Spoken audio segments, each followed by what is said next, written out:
Assalamualaikum warahmatullahi wabarakatuh. Waalaikumsalam warahmatullahi wabarakatuh. Okay, good morning my student. Good morning. How are you? I'm fine.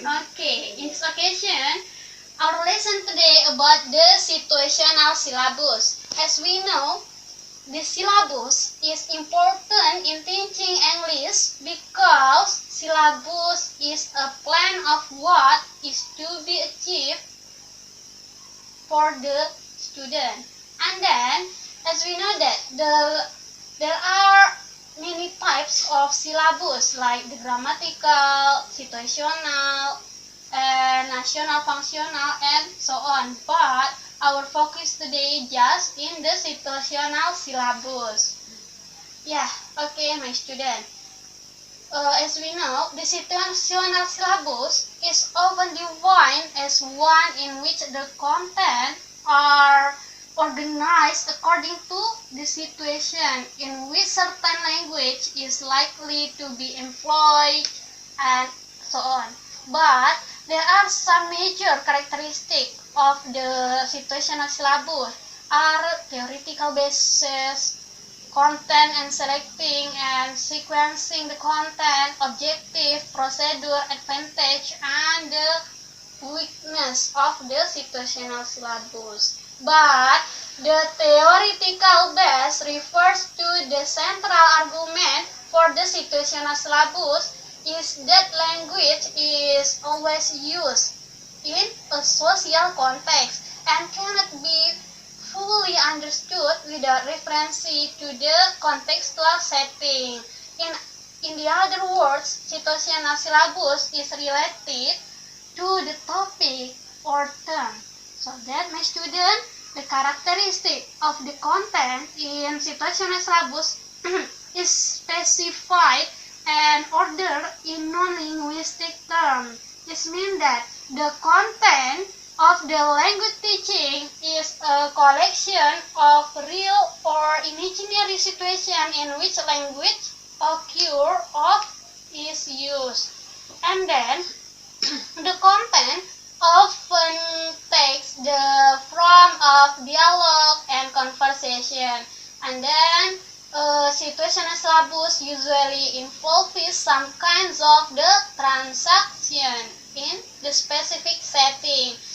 The primary purpose of a situational language teaching syllabus is to teach the language that occur in the situation. For example, of the such probable situation include at the hotel, at the travel, at the post office, at the restaurant, garage, at the airport, at the shopping mall, at school, and so on.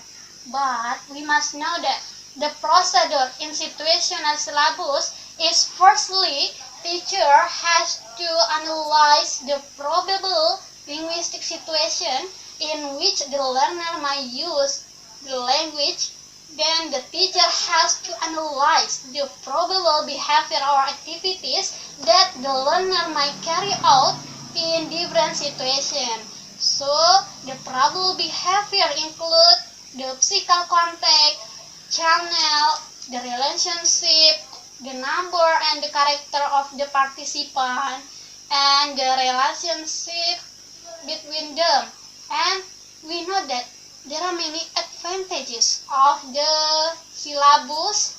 Situational syllabus is as guidelines for organizing language teaching material on relatively limited scope, is more efficient and more motivating than the grammatical syllabus. So, as a learner-centered syllabus is enable the learners to behave appropriately in various social contexts, and it pays more attention to learner speaking ability in contrast to the grammatical syllabus.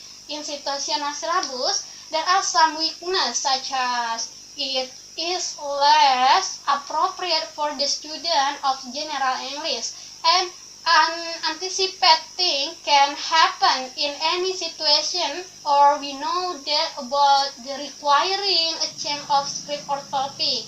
So the grammar is dealt with Incidentally, it doesn't provide us with clearly defined criteria for the sequencing of teaching items, and it has limited potential for the language learner interested in acquiring global language proficiency. And before I close our lesson today, I wanna give you the conclusion about our material. The situational syllabus is very useful only in certain circumstances. It is constructed on the analysis of situation and behavior. Even though the situational syllabus has some advantage, it's really useful. Even though also has some weakness. Okay, my student, that's all our meeting today. I'm sorry for my mistake. Thank you very much for your attention. Wassalamualaikum warahmatullahi wabarakatuh. Waalaikumsalam warahmatullahi wabarakatuh.